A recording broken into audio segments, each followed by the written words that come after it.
Donc, Madame la première adjointe, Mesdames, Messieurs, j'ai lu votre rapport sur l'égalité et comme toujours, beaucoup de paroles comme réflexion, soutien du projet, formation, discussion, diagnostic. Mais en ce qui concerne les actes concrets, c'est quand même une autre histoire.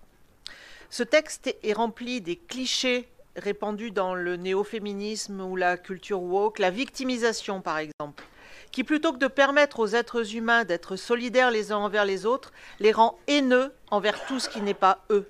Alors, moi j'en parle avec d'autant plus de liberté parce que je crois que vous le savez, je suis une femme aussi, et il se trouve que j'ai été une femme battue aussi. Et c'est vrai qu'à l'époque, il n'y avait pas grand-chose, on ne pouvait pas se retourner dans beaucoup de situations. Enfin, il n'y avait pas beaucoup de choses qui étaient faites. La police m'avait même dit, bah écoutez, oui, c'est vrai, je reconnais que tant qu'il vous aura pas tué, on pourra rien faire. Bon, j'ai fui et j'ai réussi à m'en sortir. Mais c'est pas pour ça que j'ai la haine de tous les hommes. C'est pas parce qu'il y a des hommes qui sont violents, parce qu'il y en a effectivement. C'est pas pour ça que tous les hommes méritent d'être jetés en pâture. Et c'est pas pour ça que toutes les femmes sont des victimes. Et moi, je suis pas une victime. Je me suis battue, je me suis sauvée, et puis voilà. Et je suis pas une victime. Et j'ai jamais été vraiment une victime. Donc, voilà. Alors de là, imaginez que vos projets pour l'égalité seront plutôt contre-productifs. Pour moi, il n'y a pas d'incohérence. Le premier chapitre de votre rapport présente ce que vous avez fait pour, je cite, « assurer une meilleure présence des femmes dans l'espace public ». Vous expliquez, je cite encore, que les femmes ne se sentent pas toujours légitimes pour y prendre place et que vous souhaitez améliorer leur présence réelle et symbolique dans l'espace public. Belle intention. Mais la seule mesure que vous avez à nous présenter ensuite pour améliorer leur présence, le seul bilan dont vous pouvez vous targuer, est celui de donner des noms de femmes aux rues et équipements publics. Soit une action purement symbolique.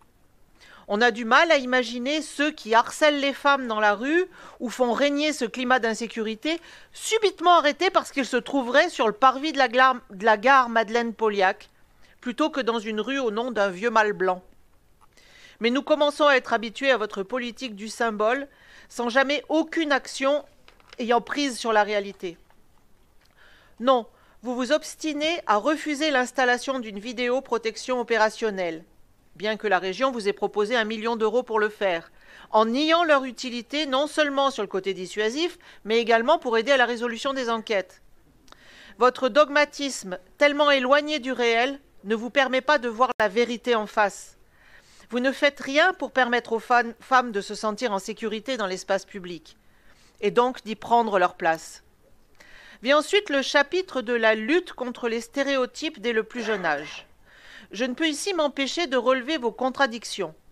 Vous avez communiqué à outrance sur votre volonté de dégenrer les cours d'école.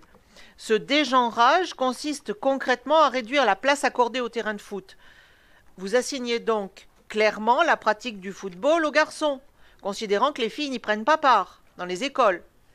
Vous conviendrez que c'est une drôle de façon de lutter contre les stéréotypes dans une ville qui a accueilli la Coupe du monde de foot féminin et qui veut pérenniser l'école féminine de football.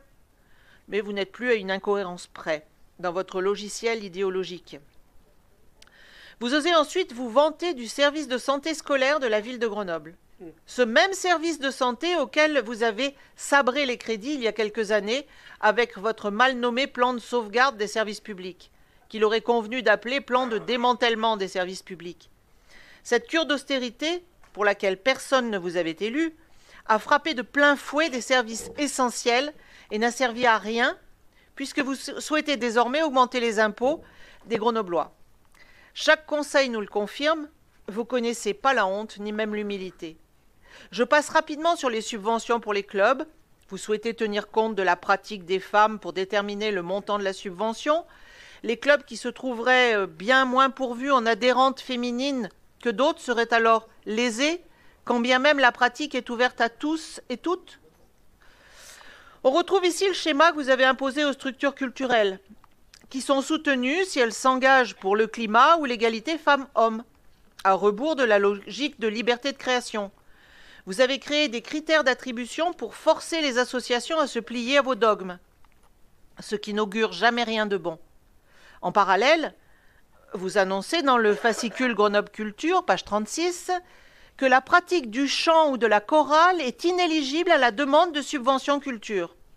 Quand on sait que dans les chorales, les 2/3 des participants sont des participantes, on voit encore avec cet exemple précis que malgré vos belles paroles, vous discriminez les femmes, celles qui pratiquent le chant choral. Mensonges enrobés de beaux mots, ça je l'admets, qui sont démentis chaque jour par la réalité des faits, sans que cela ne vous émeuve le moins du monde. Voilà le fond de la politique de cette municipalité. J'espère que les Grenoblois seront de moins en moins dupes. Je vous remercie.